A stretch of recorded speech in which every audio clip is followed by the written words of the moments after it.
makes a healthy relationship or a good relationship? Caring and sharing and understanding and knowing each other really well, and having, the main thing in an interest is having things that are the same. About like getting married like that, I just want to wait for a while. I want to be like a common law, because right now I'm scared to get married, and I just want to have a good relationship with a girl.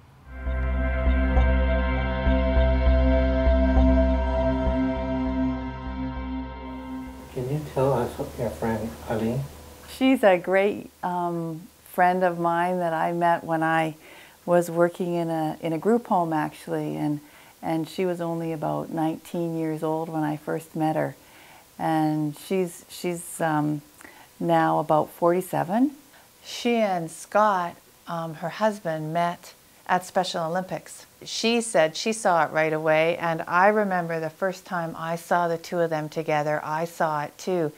You could almost see, like in those cartoons, the arrows darting through the sky towards each other. What was your experience as a guardian when your friend started dating? You know, I'm a guardian. I'm not her parent. I am her friend, so I didn't have a lot of that parent kind of worry like you do with any of your kids when they start dating. But one of the things that I know that Eileen had when she started dating was she had a lot of support from not only the people who she was living with, her residential support workers then, but her husband, Scott, is also, you know, he has a very supportive family also. Can you tell us about their wedding?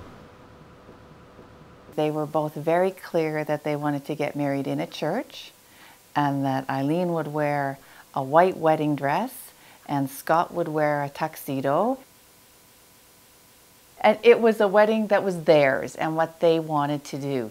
One of the things that we found when we had to get a marriage license was that if either party was a dependent adult, and both of them were, the person who was a dependent adult had to have a doctor say that it was okay for them to get married. Both of their doctors looked at the guardians and said, why should we be saying whether or not you you can get married? That's your choice and your guardian's decision. But it was very interesting that we had to go through that little hoop, jump through some of that little bit of legality stuff. I remember Scott's mother speaking to me saying, his question is, you and Mom are married, my sister, you and Dad are married, have been married for a long time, my sister's been married, my other sister's been married, how come Eileen and I can't get married? And there really is no reason why they can't. Marriage is another barrier for people with disabilities. Another daily reminder, you need a doctor's note, and your family can stand against you. So when a marriage happens in a community, we need to celebrate. And sort of speaking of political in that big P political sense, Tammy and Murray getting married. And I think, you know, that's again the folks in the Disability Action Home making a decision to have their wedding at a big self-advocacy conference so that they could, you know, share that with their friends that they work with in the advocacy movement. It's all part of kind of living your life in the way that we're saying people should be able to live their life, and then having people see that and learn from that and grow themselves. How long did you know each other? We knew each other about 3 years. Yeah, 3 years. We lived with each other 3 years before we got married. How did you meet?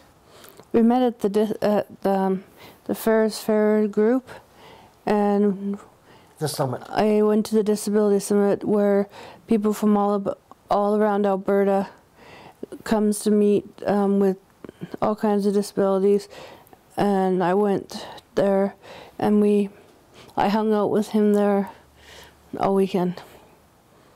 And I didn't mind that. Our experience has been, we've had bad times, we've had good times, but we worked through things together. Or our wedding was special because we had the Mary Ann Jablonski did a formal ceremony, and also it was done at the summit, so it was a lot more special for us.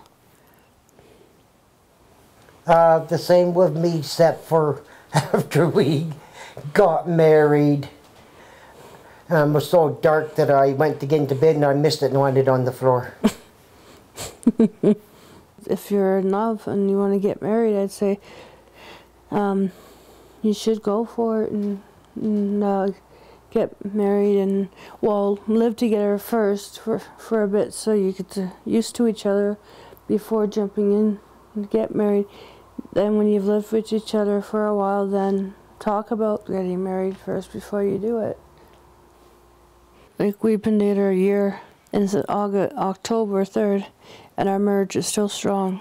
We have our days where we get upset at each other, like any marriage would. I'm Amanda Foote, and I'm married to Tyler Volsky. Our experience in love, fantastic, and you know, terrible at the same time sometimes, you know. Whenever real passions are involved with two people, it's sometimes polarized. It's extraordinary 1 minute and then pretty scrappy the next. It's all about love and understanding and respect. We thought a lot about if we really should get legally married while people can't get married, and it still is frustrating that in lots of parts of the world people can't get married. In our case, we had to get married so that we could go to school together. And in the States. In the States. And so sometimes you need to get married, like it helps your life. I say that everybody with disability has the right to get married. And someone to love. And someone to love for the rest of their life. Mm-hmm.